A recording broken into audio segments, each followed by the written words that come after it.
মোবাইলের মাদক, স্মার্টফোনের মাদক আমাদের তরুণদেরকে ধ্বংস করছে। মাদক আমি প্রায় বলার চেষ্টা করি, দেখুন দুনিয়াতে এই মোবাইলের ভার বহন করা যত সহজ, কিয়ামতের ময়দানে এর দায়ভার বহন করা এত সহজ হবে না। এই মোবাইল থেকে আপনি যত অপকর্ম করতে পারেন, আজকের পৃথিবীতে অন্য কোন ডিভাইস থেকে এত বেশি অপকর্ম করা সম্ভব নয়।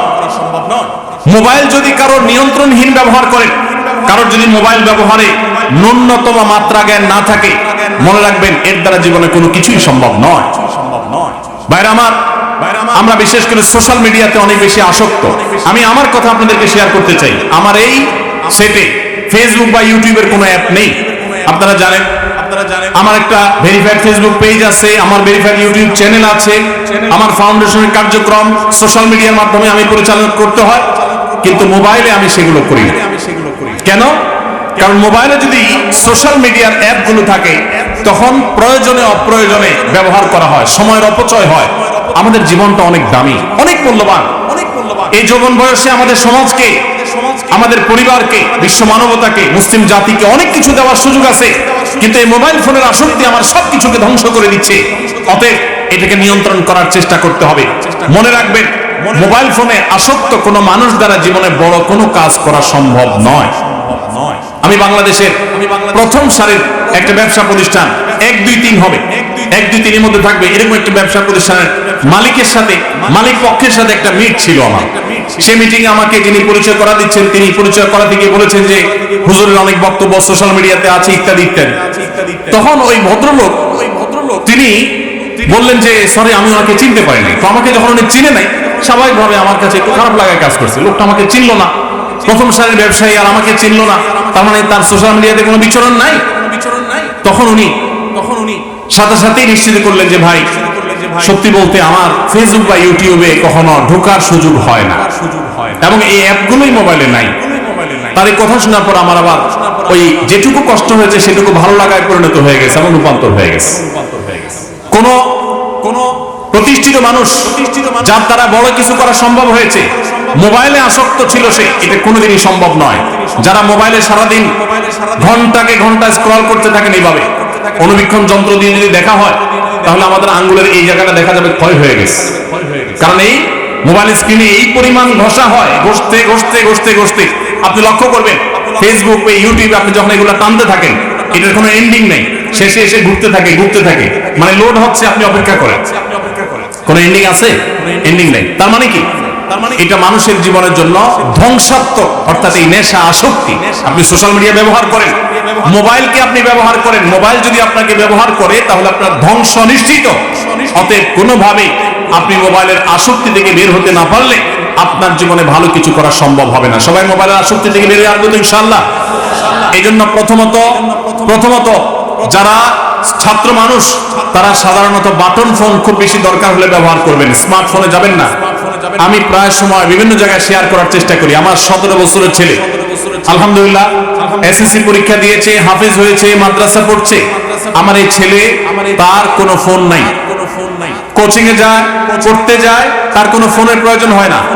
অতি সম্প্রতি একটা বাটন ফোন তাকে দেওয়া হয়েছে সীমিত সময়ের জন্য, এবং এটাতে সে হ্যাপি। এমন না যে তার মনে কষ্ট আছে, সে নিজেই চায় না তার কোনো ফোন থাকুক, কারণ এই ফোন আমাদের সোনালী জীবনকে ধ্বংস করে দিবে। ভাইরা, আমাদের এই শক্ত সিদ্ধান্ত গ্রহণ করতে হবে, বাটন ফোনে চলে আসতে হবে। আপনি যদি 6 মাস বাটন ফোনে চলে আসতে পারেন, দেখবেন ওই আসক্তি থেকে বাঁচা আপনার জন্য সহজ হয়েছে। এবং যদি সম্ভব হয় আপনি মোবাইলটা হয় বিক্রি করে ফেলেন, না হয় জমা দেন, কিছুদিনের জন্য কষ্ট হবে, এরপর দেখবেন আপনি অত্যন্ত সুন্দর একটা জীবন যাপন করছেন। সবাই চেষ্টা করতে পারি তো ইনশাআল্লাহ। আল্লাহ তাআলা আমাদেরকে মোবাইলের মাদকতা থেকে বেঁচে থাকার তৌফিক দান করুন, সোশ্যাল মিডিয়ার মাদকতা থেকে বেঁচে থাকার তৌফিক দান করুন। ভাইরা আমার, তৃতীয় মাদকতা হলো আমাদের যৌবনের যে উচ্ছলতা। এই উচ্ছলতার ফলে অনেকে আমরা মেয়েদের প্রতি আসক্ত হয়ে তাদের সাথে অবৈধ সম্পর্কে লিপ্ত হয়ে যাই।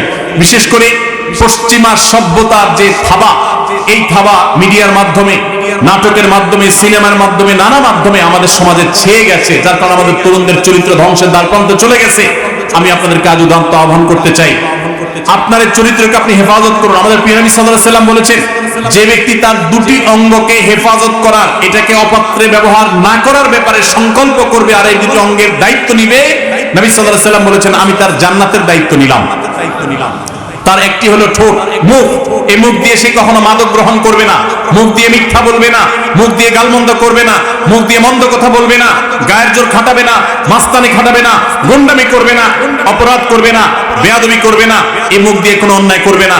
এবং সে তার লজ্জাস্থানকে যদি কন্ট্রোল করতে পারে, তার ইজ্জতকে, সম্ভ্রমকে যদি সে নিয়ন্ত্রণ করতে পারে, বৈধ বিবাহের আগ পর্যন্ত সে হারাম কোন রিলেশন, অবৈধ প্রেম, অবৈধ ভালোবাসার কথা যদি সে না পাওয়ায়, এই ব্যক্তিকে নবী করিম সাল্লাল্লাহু আলাইহি ওয়াসাল্লাম জান্নাতের গ্যারান্টি নেওয়ার কথা বলেছেন। অতএব এই মাদকতা থেকেও আমাদেরকে মুক্ত হতে হবে। এটি ছাড়া আমরা কখনো আদর্শ মুসলমান হতে পারবো না। আল্লাহ তাআলা আমাদের সবাইকে সব ধরনের মাদকতা থেকে, সব ধরনের ভয়াবহ থাবা থেকে, সব ধরনের এডিকশন থেকে, সব ধরনের আসক্তি থেকে আমাদের যুব সমাজকে বেঁচে থাকার তৌফিক দান করুন। আমরা সবাই মাদক থেকে দূরে থাকার চেষ্টা করবো তো ইনশাআল্লাহ। মনে রাখবেন, 5 ওয়াক্ত নামাজে যদি আপনি অভ্যস্ত হন, সৎ সঙ্গী যদি আপনি অবলম্বন করেন, মোবাইল ফোনের নেশা থেকে যদি আপনি বেঁচে থাকতে পারেন, তাহলে এই 3টি কাজ আপনার ক্যারিয়ারকে সুন্দর করবে, আপনার পারিবারিক বন্ধনকে মজবুত করবে, আপনার ভবিষ্যৎকে উজ্জ্বল করবে এবং আপনাকে ভালো মানুষ হতে সাহায্য করবে। আপনি আদর্শ যুবক হতে পারবেন, আপনি সফল মানুষ হতে পারবেন। মনে রাখবেন, আমার ডানে বামে যারা বসে আছেন তারা অনেকেই আপন আপন জায়গায় তাদের ক্যারিয়ারে তারা সফল মানুষ। আপনি লক্ষ্য করে দেখবেন, তাদের সাথে কথা বলে দেখেন, ছাত্র জীবনে তারা কেউ, তখন তো স্মার্টফোন আবিষ্কার হয়নি বা স্মার্টফোনের ব্যবহার ছিল না সেভাবে, তারা কেউ কিন্তু এ জাতীয় কোনো বিষয়ে আসক্ত ছিলেন না। ছাত্র জীবনে যারা এই সমস্ত বিষয়ে, আমি যে কয়েকটা মাদকের কথা বললাম, এই সমস্ত মাদকতায় যারা আসক্ত থাকেন, এদের দ্বারা জীবনে কোনো কিছুই করা সম্ভব হয় না। তাদের দুনিয়া ধ্বংস, আখিরাত ধ্বংস। একটা সময় আফসোস করে তখন আর ব্যাক করার, পেছনে আসার কোনো সুযোগ থাকে না। আপনি যত সফল মানুষ দেখবেন তারা পড়াশোনা করেছেন ছাত্র জীবনে মনোযোগ দিয়ে, সামাজিক কাজ করেছেন। আপনারা যুবক, এটি একটা যুব কল্যাণ সংঘ, রেজাকপুর মানব কল্যাণ যুব সংঘ, আপনাদেরকে আমি বলতে চাই, মানুষের কল্যাণে কাজ করেন। আপনারা দেখেন, আজকে আমাদের আসুন্নাহ ফাউন্ডেশন থেকে আমরা কোটি কোটি টাকা চ্যারিটি করছি সারা দেশে, সারা দেশের প্রান্তে প্রান্তরে। আপনারা অনেকে হয়তো জানেন না, আমি ছাত্র জীবন থেকে, আমি খুব ছোট থাকতে আমি মানব সমাজমূলক নানামুখী কাজ করার চেষ্টা করতাম। আমি মাত্র পড়াশোনা শেষ করেছি এবং একটা মসজিদের দায়িত্ব নিয়েছি মিরপুরে। তখন বাগেরহাটে সিডর হয়েছে, সিডরের আঘাতে লন্ডভন্ড হয়ে গেছে বাগেরহাট, খুলনার ওই অঞ্চলটা। এক ট্রাক কাপড় চোপড়, পুরাতন কাপড় চোপড় ঢাকার মিরপুর এলাকার মানুষের ঘরে ঘরে গিয়ে তাদের কাছ থেকে কালেকশন করে 1,16,000 টাকা একটা বান্ডেল নিয়ে মসজিদ কমিটির দায়িত্বশীলদেরকে সাথে নিয়ে আমি সশরীরে সিডর এলাকায় গিয়েছি। সেখানে একাধিক মসজিদ নির্মাণ করেছি ভিন্ন উদ্যোগে। আর এই টাকাগুলো আমরা এবং এই কাপড় চোপড়গুলো সেখানে বিতরণ করেছি, খাদ্য বিতরণ করার চেষ্টা করেছি। ভাইরা আমার, আপনারা যারা বয়সে তরুণ, আপনাদেরকে আমি বলবো, আপনার রাস্তাঘাট কালভার্ট যদি ভেঙে যায়, স্ব উদ্যোগে স্বেচ্ছাসেবা দিয়ে, নিজের শ্রম দিয়ে সেটাকে ঠিক করার জন্য, মেরামত করার জন্য আপনারা উদ্যোগ নেন। আপনারা গরিব মানুষ, সবাই মানুষ কারা আছে তাদের অভাব দূর করবার জন্য উদ্যোগ নেন। এই যে কোরবানির ঈদ আসছে, কারা গরিব মানুষ তাদের বাসায় কোরবানি হচ্ছে না, তাদের বাসায় কোরবানি গোশত পৌঁছে দেওয়ার জন্য উদ্যোগ গ্রহণ করেন। আপনারা যখন এরকম সমাজমুখী উদ্যোগ গ্রহণ করবেন, মাদক এবং এই জাতীয় যে সমস্ত অভিশাপ আমাদের সমাজকে চোখ রাঙাচ্ছে, কিশোর গ্যাংয়ের যে অপরাধ চক্র আমাদেরকে চোখ রাঙাচ্ছে, ইনশাআল্লাহ এই অপরাধ ধুয়ে মুছে আমাদের সমাজ থেকে পরিষ্কার হয়ে যাবে। এই লোকটার সময় জ্ঞান আছে, এই লোকটা অত্যন্ত সিরিয়াস যে কোনো কাজে, এবং তার মধ্যে অলসতা নেই, তিনি নিয়মানুবর্তী, আরো অনেক যোগ্যতা একসাথে তার মধ্যে রয়েছে। এই জিনিসকে তিনি প্রমাণ করতে পারছেন। আমরা যারা এই অ্যাচিভমেন্ট করতে পারি নাই, আমি আজকের অনুষ্ঠানের মাধ্যমে তাদেরকে বলবো, আসুন এর জন্য আমরা চ্যালেঞ্জ গ্রহণ করি, সবাই চেষ্টা করতে পারি তো ইনশাআল্লাহ। আল্লাহ তাআলা আমাদের সবাইকে জীবনে একবার হলেও প্রিয় নবী সাল্লাল্লাহু আলাইহি সাল্লামের এই গুরুত্বপূর্ণ সুন্নাহর উপরে, এই নির্দেশনার উপরে আমল করার তৌফিক দান করুন। সম্মানিত উপস্থিতি, আজ আমাদের সমাজের তরুণদের দিকে তাকালে আমরা নানা কারণে দুশ্চিন্তায় পড়ে যাই, আমরা নানা কারণে পেরেশান হয়ে পড়ি। শুধুমাত্র এই বছর এসএসসি এবং দাখিল পরীক্ষার ফলাফল প্রকাশের পর 8 থেকে 10 জন শিক্ষার্থী অকৃতকার্য হওয়ার কারণে আত্মহননের পথে পা বাড়িয়েছে। প্রত্যেকটি পাবলিক পরীক্ষার ফলাফল প্রকাশের পর এই ধরনের অনাকাঙ্ক্ষিত ঘটনা আমরা শুনতে পাই।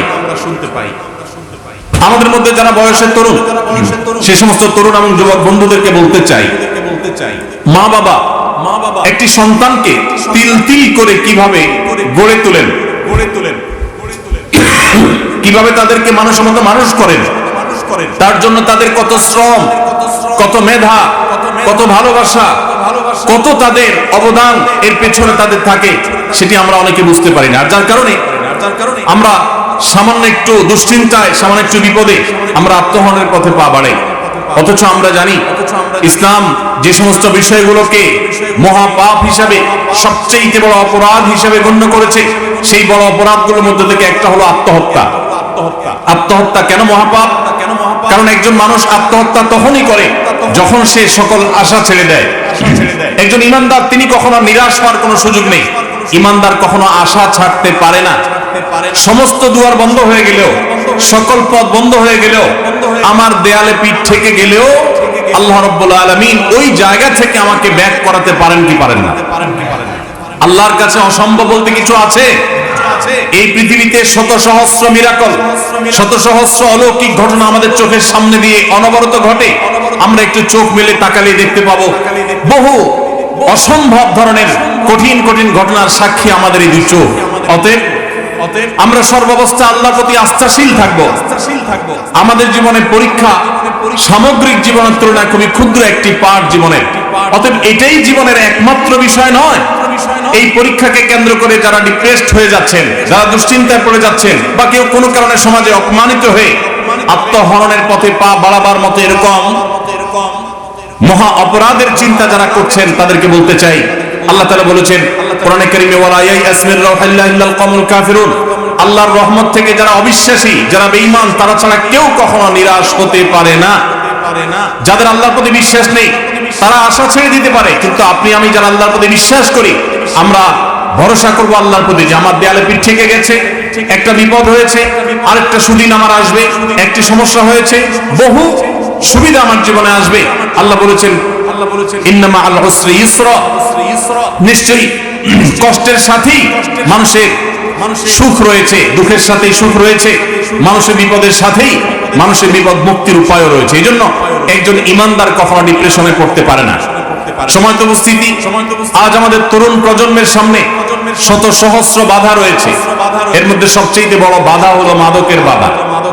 আজ আমি কয়েকটি মাদকের কথা আপনাদের সঙ্গে শেয়ার করতে চাই, যে মাদকগুলো আমাদের তরুণদেরকে ধ্বংস করে দিচ্ছে, যে মাদকগুলো আমাদের ক্যারিয়ার ধ্বংস করছে, যে মাদক আমাদের পরিবারগুলোকে ভেঙে খান খান করে দিচ্ছে, যেই মাদকতা আমাদের সমাজকে নষ্টের শেষ জায়গায় পৌঁছে দিচ্ছে, অতল তলে হারিয়ে দিচ্ছে। সেই মাদকগুলোর মধ্যে থেকে সর্বপ্রথম এবং প্রধান হলো খোঁজ যে মাদক দ্রব্য আছে সেগুলো। আজ মাদক দ্রব্য আমাদের অনেক ভালো এবং সম্ভ্রান্ত পরিবারের ছেলেদেরকে, মেয়েদেরকে ধ্বংসের দ্বার প্রান্তে নিয়ে যাচ্ছে। বহু বাবা মায়ের চোখের পানি পড়ছে, বহু সন্তানের জীবন ধ্বংস হচ্ছে। কিন্তু এর শুরু যখন হয় তখন আমরা অনেকে টের পাই না। বিশেষ করে যারা বয়সের তরুণ, তাদেরকে বলতে চাই, কেন ইসলাম বলেছে অসৎ সঙ্গে সর্বনাশ? কেন আল্লাহ সুবহানাহু ওয়া তাআলা কোরআনে নির্দেশ করেছেন ইয়া আইয়ুহাল্লাযীনা আমানুত্তাকুল্লাহ ওয়া কুনু মা'আস সাদিকিন, হে ঈমানদারেরা, হে মুসলিম সদস্যরা, তোমরা সব সময় আল্লাহর তাকওয়া অবলম্বন করবে, আর এটার জন্য সত্যবাদী, ভালো, নিষ্ঠাবান এবং খালিস ভালো মানুষদের সান্নিধ্য এবং তাদের সংস্রব গ্রহণ করবে। আমরা যারা বয়সে তরুণ, আমরা লক্ষ্য রাখবো আমরা কাদের সাথে মিশছি। আমি যাকে বন্ধু হিসেবে গ্রহণ করছি, আমি যার সাথে মিশছি, যার সাথে উঠা বসা করছি, সে ভালো মানুষ কিনা, সে ভালো মুসলিম কিনা, সে 5 ওয়াক্ত নামাজ পড়ে কিনা। যিনি 5 ওয়াক্ত নামাজ পড়েন তার দ্বারা কখনো মাদক আসক্ত হওয়া সম্ভব নয়। পৃথিবীতে যত খুনি পাবেন, সমস্ত খুনিদের প্রায় সবাই কোনো না কোনো ভাবে মাদকের সাথে সম্পৃক্ত। যত অপরাধী পাবেন তাদেরকে দেখবেন বেশিরভাগ অপরাধীরাই কোনো না কোনো ভাবে মাদকের সাথে সম্পৃক্ত। কিন্তু পৃথিবীর ইতিহাসে একজন নামাজি হয়তো দেখাতে আপনি পারবেন না যেই নামাজি 5 ওয়াক্ত নামাজ পড়েন আবার মাদকের সাথে কোনোভাবে সম্পৃক্ত। সময় তো উপস্থিতি, আজ সেজন্য আমাদেরকে দীপ্ত কণ্ঠে শপথ করতে হবে, আমরা মুসলিম হিসাবে ইসলামটাকে প্র্যাকটিস করব। এর জন্য কোনো প্রকার হেজিটেশন আমাদের হবে না, হীনমন্যতা আমরা ভুগবো না। আমরা সেই ইসলামের অনুসারী যে ইসলামে আমাদের সমস্ত সমস্যার সমাধান আছে। আজকে আমাদের আইন শৃঙ্খলা রক্ষাকারী বাহিনী, তারা কিশোর গ্যাং, এটা মোকাবেলা করতে গিয়ে হিমশিম খেতে হচ্ছে। আজকে মাদক নিয়ন্ত্রণ করতে পারছে না, নানামুখী অপরাধ আমাদের সমাজকে ধ্বংস করে দিচ্ছে। যুবকরা যখন ধ্বংসের পথে পা বাড়ায় তখন তারা নিজেরাও টের পায় না যে তাদের সামনে কি জাহান্নাম অপেক্ষা করছে, তাদের সুন্দর এবং সোনালী ভবিষ্যৎকে কিভাবে ধ্বংসের অতল তলে ফেলে দিচ্ছে, এটা যুবকরা অনেকে টেরও পায় না। সময় তো উপস্থিতি। এজন্য আমাদের মাদকের ভয়াবহতা থেকে, এর করাল গ্রাস থেকে বাঁচতে হলে সর্বপ্রথম যে বিষয়টি আমাদের মাথায় রাখতে হবে তা হলো কখনো অসৎ সঙ্গ অবলম্বন করা চলবে না।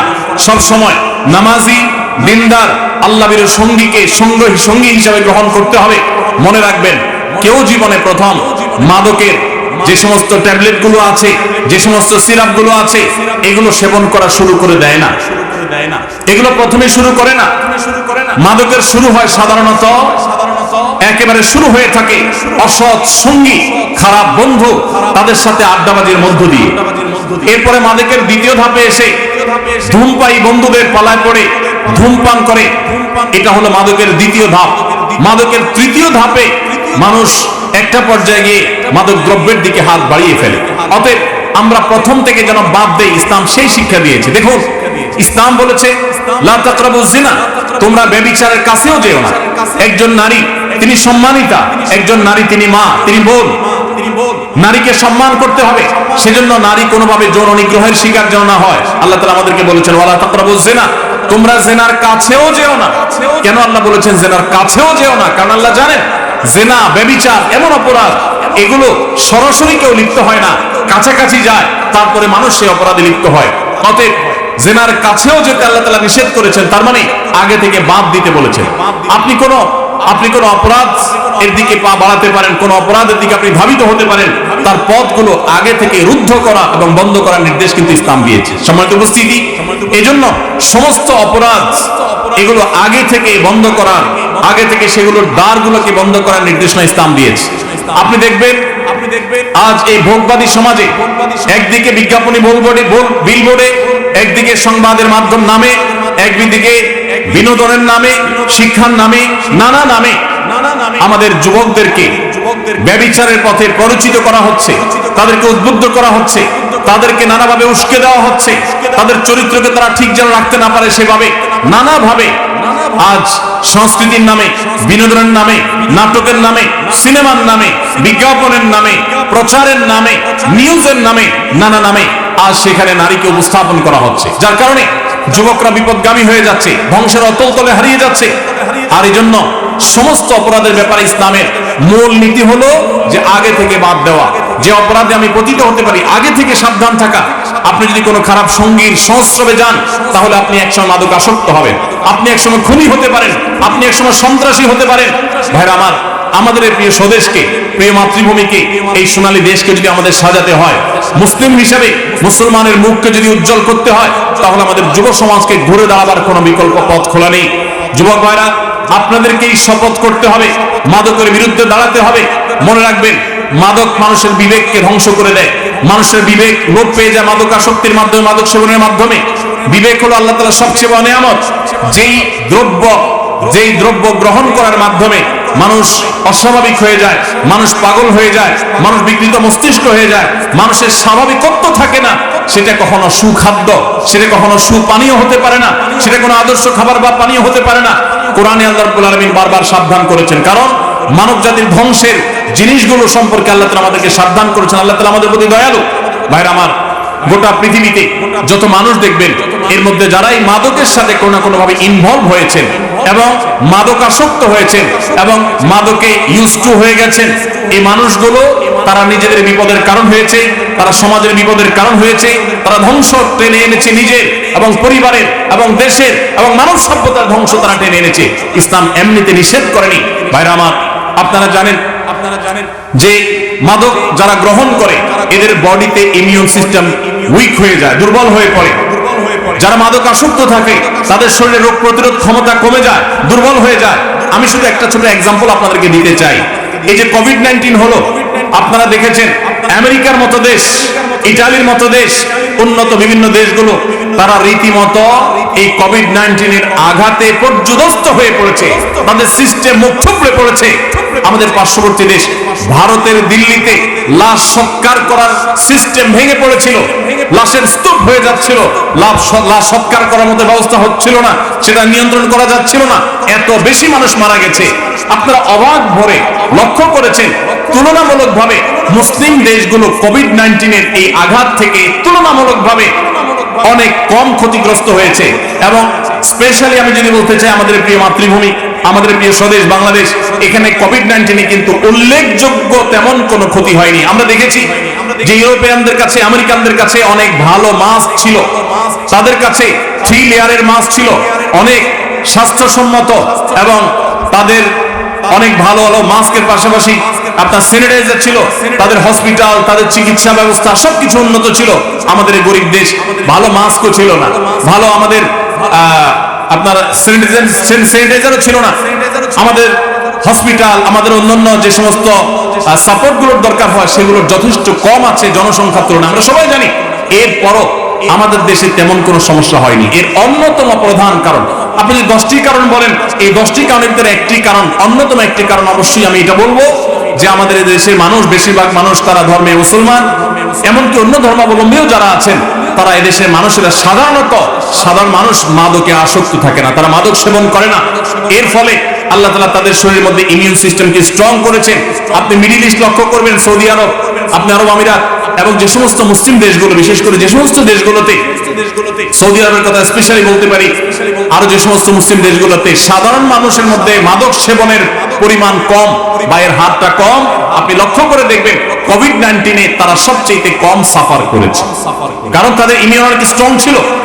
আর যারা মাদক আসক্ত হয়েছে তাদের লাং আগে থেকে ধ্বংস হয়ে গেছে। এজন্য ভাইরা আমার, আমরা মাদককে না বলা ছাড়া আমাদের জীবন কখনো গড়ে তুলতে পারবো না। আমরা যদি সুন্দর ক্যারিয়ার গড়ে তুলতে চাই, আমরা যদি সুন্দর সমাজ গড়ে তুলতে চাই, আমার শিক্ষা জীবনকে যদি আমি সাজাতে চাই, আমি যদি দেশ এবং বিশ্ব মানবতার জন্য, মুসলিমের জন্য কিছু করতে চাই, মাদককে না বলার কোনো বিকল্প পথ আমাদের সামনে খোলা নেই। ছাত্র জীবন থেকে, তরুণ বয়স থেকে মাদকের দিকে হাত বাড়িয়েছে আর মানুষের মতো মানুষ হতে পেরেছে, এরকম একজন দৃষ্টান্ত আমরা দেখাতে পারবো না। এই জন্য আমরা মাদকের বিরুদ্ধে সবাই না বলবো তো ইনশাআল্লাহ।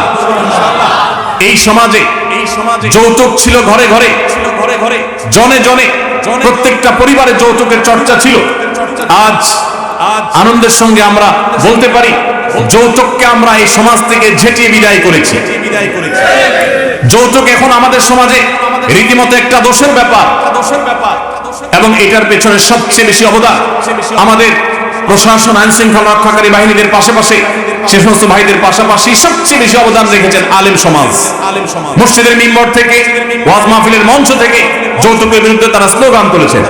আজকে আমার সফর সঙ্গী গাড়ি চালক, তাকে আমি রসিকতা করে জিজ্ঞেস করলাম যে আম কাঁঠালের সিজন চলছে, তোমার শ্বশুর বাড়ি থেকে যৌতুক হিসেবে আম কাঁঠাল পাও নাই? তো সে আমাকে হেসে উঠে বলল, আমার মাকে পরিষ্কার করে বলে দিয়েছি যে কোন অবস্থাতে শ্বশুরবাড়ি থেকে যেন এই মৌসুমী ফল আমাদের বাসায় না আসে, কোন অবস্থাতে যেন না আসে, সেজন্য আসে নাই। আমি খুব আনন্দিত হয়েছি, আল্লাহর কাছে শুকরিয়া আদায় করেছি যে আমাদের সমাজের সর্বস্তরের মানুষ যৌতুক যে অপরাধ, এই জিনিসটি তারা বুঝতে শিখেছে। ঠিক একইভাবে আমাদের যে সমস্ত তরুণ বন্ধুরা মাদকের দিকে চলে যায়, তাদেরকে বাঁচাবার জন্য আমাদেরকে উদ্যোগ গ্রহণ করতে হবে। তবে এই ক্ষেত্রে আমি অবশ্যই বলতে চাই, এই ক্ষেত্রে আমাদের মূল ভূমিকা রাখতে হবে আইন শৃঙ্খলা রক্ষাকারী ভাইদেরকে, আমাদের বিজিবি সহ বিভিন্ন বাহিনী যারা বর্ডার হয়ে আমাদের বিভিন্ন পার্শ্ববর্তী দেশ থেকে, সেটা বার্মা থেকে হোক আর ভারত থেকে হোক, যে সমস্ত মাদক দ্রব্য আসে, এই রাস্তাটাকে যদি একেবারে খুব স্ট্রংলি বন্ধ করে দেওয়া হয়, তাহলে মাদকের এই করাল থাবা থেকে আমরা অনেকেই বেঁচে যাব। অনেক পরিবার হাহাকার থেকে বেঁচে যাবে। কত নারী আমাদের অফিসে আসেন, চোখের পানি ফেলেন, অনেক উচ্চ পদস্থ কর্মকর্তা, অনেক প্রতিষ্ঠিত ব্যবসায়ী, সমাজের মান্যগণ্য ব্যক্তি শুধুমাত্র মাদকে আসক্ত হওয়ার পর তার সোনালী সংসার ভেঙে খান খান হয়ে গেছে, তার পরিবার ধ্বংস হয়ে গেছে, তার ব্যবসা শেষ হয়ে গেছে, তার ক্যারিয়ার শেষ হয়ে গেছে। আপনি আমেরিকাতে, ইউরোপে কয়েকদিন পরপরই শুনবেন যে তাদের বিদ্যালয়, পার্টি সেন্টারে, কোন শপিং মলে, আততায়ীর গুলিতে অনেক মানুষ মারা গেছে, অনেক মানুষকে খুন করা হয়েছে। এরকম যতগুলো ঘটনা আপনি দেখবেন সমস্ত ঘটনার পেছনে আপনি সন্দেহাতীত ভাবে মাদকের যোগসূত্র খুঁজে পাবেন। এরা সবাই মাদকে আসক্ত হয়, তারপরে তারা এই ভয়াবহ কর্মকাণ্ড চালায়। এই জন্য এটাকে সমস্ত অপরাধের মূল এবং মা বলা হয়েছে ইসলামে। এজন্য মাদকের বিরুদ্ধে আমাদের যুদ্ধের ঘোষণা দিতে হবে। আমরা সবাই প্রস্তুত আছি তো ইনশাআল্লাহ? আল্লাহ আমাদের যাদেরকে নিরাপদ রেখেছে, বিশেষ করে আমি তরুণ বন্ধুদেরকে বলতে চাই, আপনাদেরকে শপথ করতে হবে যে আমি কোনো খারাপ বন্ধুর পালায় পড়বো না, আমি কোনো খারাপ বন্ধুর সাথে চলবো না। আমার যে বন্ধু রাস্তায় দাঁড়িয়ে আরেকটি মেয়েকে টিজ করে, আমার যে বন্ধু রাস্তায় দাঁড়িয়ে আরেকটি মেয়েকে নিয়ে টিটকারি করে, রসিকতা করে, তার ব্যক্তিত্ব নষ্ট করে, ক্ষুণ্ণ করে, কোনোভাবে তাকে হ্যারাসমেন্ট করে, মুখে উত্তক্ত করে, সোশ্যাল মিডিয়াতে উত্তক্ত করে, ইনবক্সে উত্তক্ত করে, সে আমার কখনো বন্ধু হতে পারে না, সে আমার শত্রু। এই বন্ধুকে যদি আপনি বন্ধু হিসেবে গ্রহণ করেন, মনে রাখবেন কোরআনে কারিমে আল্লাহ তাআলা বলেছেন কিয়ামতের ময়দানে মানুষ হাত কামড়াবে, ইয়াউমা ইয়াউদ্দুয যালিমু আলা ইয়াদাইহি, দুই হাত কামড়াবে মানুষ আফসোস এবং আক্ষেপে, এবং বলবে মানুষ কেঁদে কেঁদে আফসোস করে দুই হাত কামড়াতে কামড়াতে বলবে যে লাইতানি ইত্তাখাযতু মা'আর রাসূলি সাবিলা, আক্ষেপ, যদি আমি রাসূলের কথা শুনতাম, আমি যদি রাসূলের পথ গ্রহণ করতাম, আমি যদি অমুক বন্ধুর বন্ধুতা, তার সঙ্গ, তার সংস্রব এটা যদি আমি গ্রহণ না করতাম, অবলম্বন না করতাম, তাহলে আমি আজ এই বিপদগামিতার পথে, এই ধ্বংসের পথে, এই জাহান্নামের পথে আমাকে আসতে হতো না। এজন্য ভাইরা আমার, সকল ধ্বংসের মূল হলো, শুরু হলো এই অসৎসঙ্গ থেকে।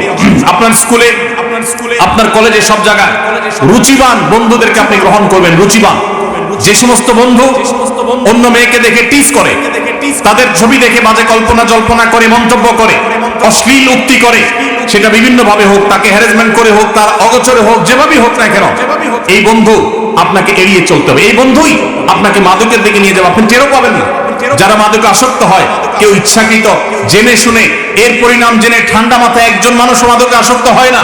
মাদকের পথে পা বাড়াবার শুরুতে যে ধ্বংসটা হয়ে যায়, এটা বুঝতে তার অনেক সময় লাগে, ততক্ষণে আর ফেরার সুযোগ থাকে না।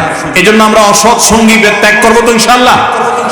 কোন বেনামাজি আমার বন্ধু হতে পারে না, কোন মেয়েদের টিজকারী, উত্ত্যক্তকারী আমার বন্ধু হতে, এরকম বন্ধু দেখলে ওইরকম বন্ধু থেকে আমি বেরিয়ে আসব, আমি সৎসঙ্গ অবলম্বন করব। তাহলে দেখবেন আপনার সামনে সোনালী ভবিষ্যৎ অপেক্ষা করবে, আপনি সুন্দর জীবন করতে পারবেন।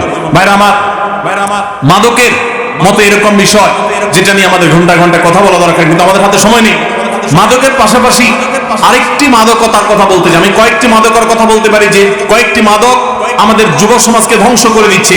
এর মধ্যে একটা হলো মাদক দ্রব্য, যেটা বিভিন্ন ভাবে আমাদের শরীরে অনেকে গ্রহণ করে থাকেন। আর দ্বিতীয় মাদক হলো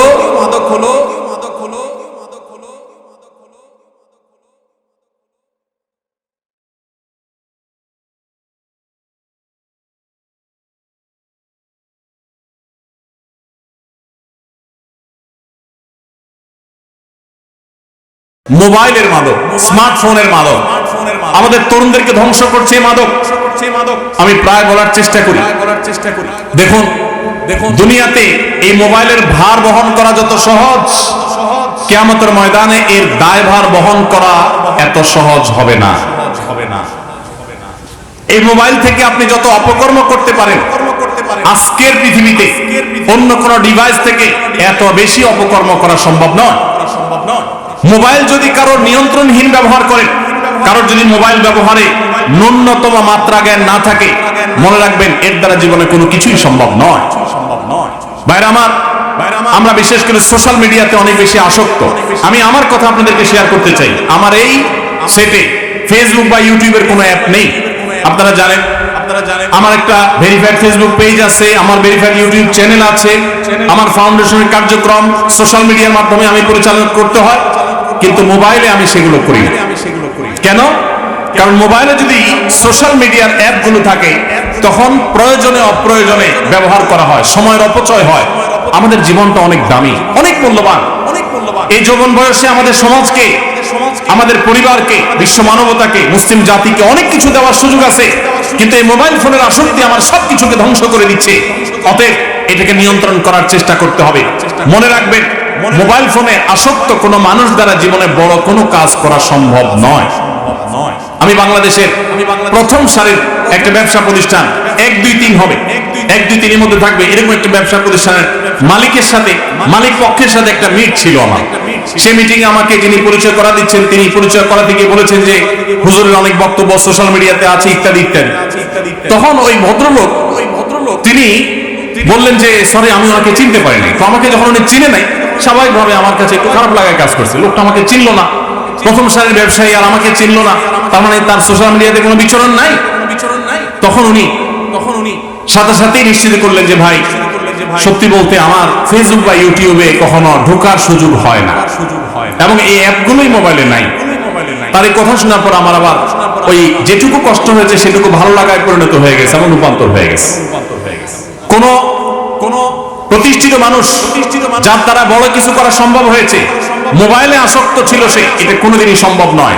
যারা মোবাইলে সারাদিন ঘন্টাকে ঘন্টা স্ক্রল করতে থাকেন, এইভাবে অনুবীক্ষণ যন্ত্র দিয়ে যদি দেখা হয়, তাহলে আমাদের আঙ্গুলের এই জায়গাটা দেখা যাবে ক্ষয় হয়ে গেছে।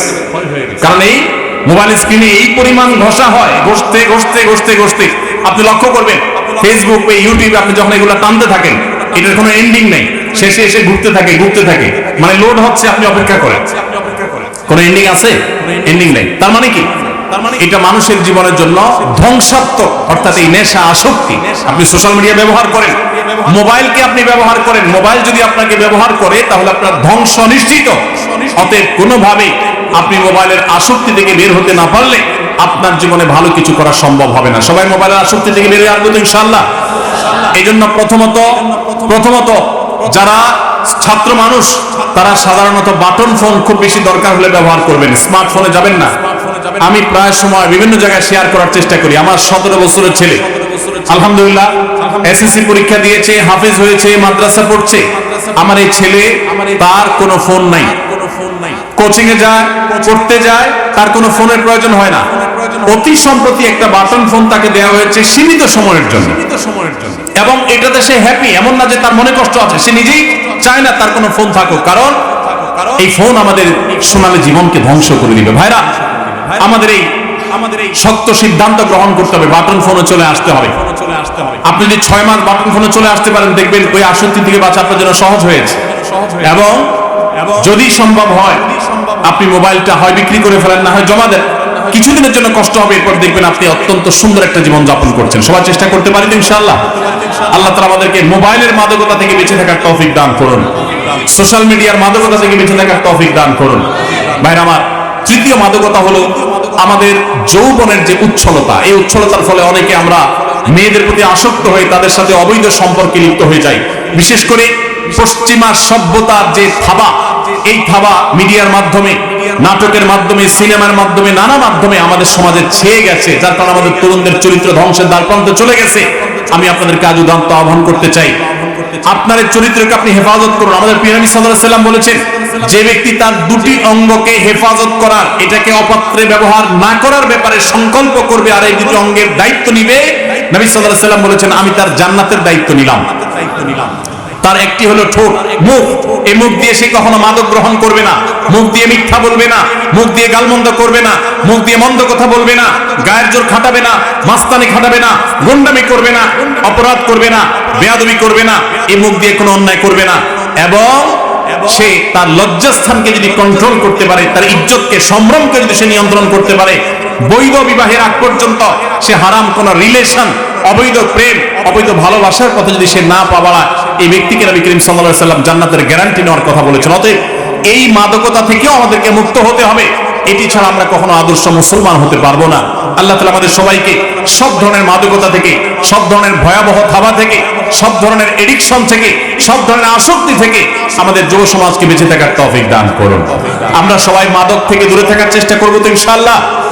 মনে রাখবেন, 5 ওয়াক্ত নামাজে যদি আপনি অভ্যস্ত হন, সৎ সঙ্গী যদি আপনি অবলম্বন করেন, মোবাইল ফোনের নেশা থেকে যদি আপনি বেঁচে থাকতে পারেন, তাহলে এই 3টি কাজ আপনার ক্যারিয়ারকে সুন্দর করবে, আপনার পারিবারিক বন্ধনকে মজবুত করবে, আপনার ভবিষ্যৎকে উজ্জ্বল করবে এবং আপনাকে ভালো মানুষ হতে সাহায্য করবে। আপনি আদর্শ যুবক হতে পারবেন, আপনি সফল মানুষ হতে পারবেন। মনে রাখবেন, আমার ডানে বামে যারা বসে আছেন, তারা অনেকেই আপন আপন জায়গায় তাদের ক্যারিয়ারে তারা সফল মানুষ। আপনি লক্ষ্য করে দেখবেন, তাদের সাথে কথা বলে দেখেন, ছাত্র জীবনে তারা কেউ, তখন তো স্মার্টফোন আবিষ্কার হয়নি, বা স্মার্টফোনের ব্যবহার ছিল না সেভাবে, তারা কেউ কিন্তু এ জাতীয় কোনো বিষয়ে আসক্ত ছিলেন না। ছাত্র জীবনে যারা এই সমস্ত বিষয়ে, আমি যে কয়েকটা মাদকের কথা বললাম, এই সমস্ত মাদকতায় যারা আসক্ত থাকেন, এদের দ্বারা জীবনে কোনো কিছুই করা সম্ভব হয় না। তাদের দুনিয়াও ধ্বংস, আখিরাতও ধ্বংস। একটা সময় আফসোস করে তখন আর ব্যাক করার, পেছনে আসার কোনো সুযোগ থাকে না। আপনি যত সফল মানুষ দেখবেন তারা পড়াশোনা করেছেন ছাত্র জীবনে মনোযোগ দিয়ে, সামাজিক কাজ করেছেন। আপনারা যুবক, এটি একটা যুব কল্যাণ সংঘ, রেজাকপুর মানব কল্যাণ যুব সংঘ, আপনাদেরকে আমি বলতে চাই মানুষের কল্যাণে কাজ করেন। আপনারা দেখেন আজকে আমাদের আসুন্নাহ ফাউন্ডেশন থেকে আমরা কোটি কোটি টাকা চ্যারিটি করছি সারা দেশের প্রান্তে প্রান্তরে। আপনারা অনেকে হয়তো জানেন না, আমি ছাত্র জীবন থেকে, আমি খুব ছোট থাকতে আমি মানব সমাজমূলক নানামুখী কাজ করার চেষ্টা করতাম। আমি মাত্র পড়াশোনা শেষ করেছি এবং একটা মসজিদের দায়িত্ব নিয়েছি মিরপুরে। তখন বাগেরহাটে সিডর হয়েছে। সিডরের আঘাতে লন্ডভন্ড হয়ে গেছে বাগেরহাট খুলনার ওই অঞ্চলটা। এক ট্রাক কাপড় চোপড়, পুরাতন কাপড় চোপড় ঢাকার মিরপুর এলাকার মানুষের ঘরে ঘরে গিয়ে তাদের কাছ থেকে কালেকশন করে 1,16,000 টাকা একটা বান্ডেল নিয়ে মসজিদ কমিটির দায়িত্বশীলদেরকে সাথে নিয়ে আমি সশরীরে সিডর এলাকায় গিয়েছি। সেখানে একাধিক মসজিদ নির্মাণ করেছি ভিন্ন উদ্যোগে। আর এই টাকাগুলো আমরা এবং এই কাপড় চোপড়গুলো সেখানে বিতরণ করেছি, খাদ্য বিতরণ করার চেষ্টা করেছি। ভাইরা আমার, আপনারা যারা বয়সে তরুণ, আপনাদেরকে আমি বলবো, আপনার রাস্তাঘাট কালভার্ট যদি ভেঙে যায়, স্ব উদ্যোগে স্বেচ্ছাসেবা দিয়ে, নিজের শ্রম দিয়ে সেটাকে ঠিক করার জন্য, মেরামত করার জন্য আপনারা উদ্যোগ নেন। আপনারা গরিব মানুষ, সবাই মানুষ কারা আছে তাদের অভাব দূর করবার জন্য উদ্যোগ নেন। এই যে কোরবানির ঈদ আসছে, কারা গরিব মানুষ তাদের বাসায় কোরবানি হচ্ছে না, তাদের বাসায় কোরবানি গোশত পৌঁছে দেওয়ার জন্য উদ্যোগ গ্রহণ করেন। আপনারা যখন এরকম সমাজমুখী উদ্যোগ গ্রহণ করবেন, মাদক এবং এই জাতীয় যে সমস্ত অভিশাপ আমাদের সমাজকে চোখ রাঙাচ্ছে, কিশোর গ্যাংয়ের যে অপরাধ চক্র আমাদেরকে চোখ রাঙাচ্ছে, ইনশাআল্লাহ এই অপরাধ ধুয়ে মুছে আমাদের সমাজ থেকে পরিষ্কার হয়ে যাবে। অতএব আপনারা সবাই এই মানবিক এবং সামাজিক কাজগুলো করতে প্রস্তুত আছেন তো ইনশাআল্লাহ? আল্লাহ তাআলা আমাদের সবাইকে মাদককে না বলে কোরআনের পথে, সুন্নাহর পথে, ইসলামের পথে আসার তৌফিক দান করুন। 5 ওয়াক্ত নামাজ সবাই জামাতের সাথে পড়বেন তো ইনশাআল্লাহ? সকল প্রকার খারাপ বন্ধু আজকেই আপনার লিস্ট থেকে ডিলিট করে দিবেন, ঠিক আছে ইনশাআল্লাহ? এবং তাতে যত কষ্ট হয় হোক, এক সময় দেখবেন আপনি এটার জন্য অনেক বেশি আনন্দিত হবেন। আল্লাহ তাআলা আমাদের সবাইকে আমলের তৌফিক দান করুন। আমি অত্যন্ত আনন্দিত আজকের এই ব্যতিক্রমী প্রোগ্রামে আয়োজন, এখানে অংশগ্রহণ করতে পেরে। বিশেষ করে জমায়েত বুকট সাহেব, তিনি বারবার যোগাযোগ করেছেন, তার তরফ থেকে বারবার যোগাযোগ হয়েছে, এবং অত্র এলাকার মান্যগণ্য ব্যক্তিবর্গ যারা আছেন, সফল ব্যক্তিত্ব যারা আছেন, আমি সবার কাছে কৃতজ্ঞ আমাকে এরকম একটা প্রোগ্রামে উপস্থিত হওয়ার সুযোগ